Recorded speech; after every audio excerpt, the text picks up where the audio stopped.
Bon, la fois dernière, on avait fait beaucoup de vidéos sur un petit projet de pâtisserie, un petit projet sur lequel on se basait pour effectuer une étude financière d'un projet d'investissement et en même temps une modélisation financière.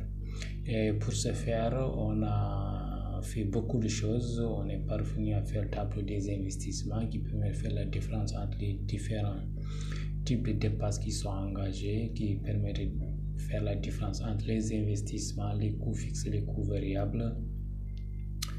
Et ensuite, on a fait le tableau des amortissements. On avait dit que pour faire le tableau des amortissements, il suffit de connaître le montant de la dépense et ensuite la durée de vie du matériel.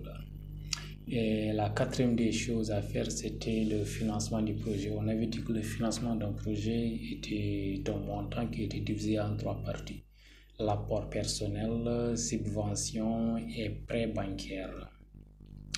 Et aujourd'hui, dans cette vidéo, nous allons étudier les types de remboursement des prêts bancaires.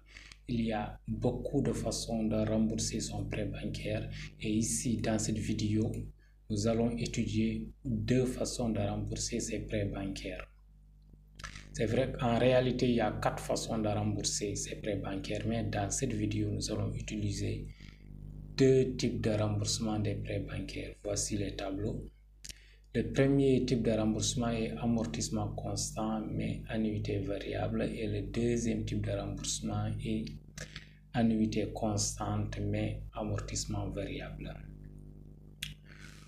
Pour parvenir à faire les deux types de remboursement, il est très important d'avoir le montant du prêt à rembourser, c'est-à-dire le prêt bancaire.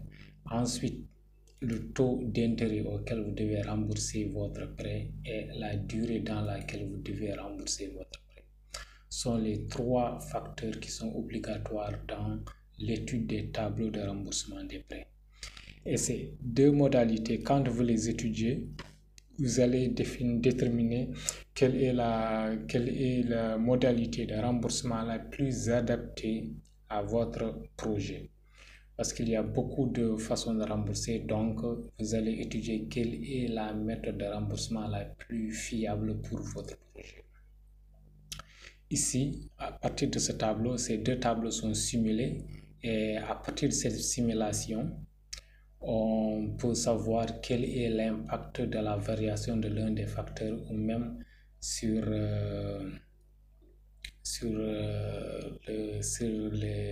les modalités de remboursement. Et ensuite, à partir du coût du projet, quand on modifie quelque chose à partir des dépenses du projet, ça va se répercuter sur les coûts et une fois que ça va se répercuter sur les coûts, ça va automatiquement encore se répercuter sur le prêt bancaire parce que le prêt bancaire est un pourcentage du coût total du projet, c'est une proportion du coût total du projet.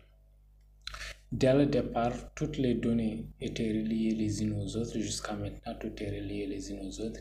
Ici, par exemple, il suffit que je change, par exemple, le taux. Je vais mettre 12. Automatiquement, vous allez voir des changements. Parce que là, les taux d'intérêt, les intérêts sont calculés à partir des taux. Ça y est là, les formules sont là. Les formules de la première modalité de remboursement sont là. Ça y est là, le taux d'intérêt est égal au principal multiplié par le taux. Parfois on dit principal, parfois on dit le montant au début du remboursement. Ici c'est le montant dû à la fin, ici c'est le montant dû au début. Ou bien on dit parfois principal. Là encore, pour déterminer les annuités, annuité c'est égal à amortissement plus intérêt. Et le montant dû à la fin, c'est le principal de l'année moins l'amortissement. Ça y est là, tout est coordonné. Il suffit de changer le coût, modifier le coût du projet ou bien modifier et qui va se répercuter sur le prêt bancaire pour que tout change. Ici par exemple, je ne peux pas modifier la durée. Parce que si je modifie la durée, il y a certaines choses qui vont changer parce que là, le nombre d'années a été borné à 7. Ici, par exemple, pour modifier le prêt bancaire, je vais par exemple augmenter ici. Je vais dire prix 100. Automatiquement, le prêt bancaire va augmenter et ça va se répercuter sur le tableau total et tout.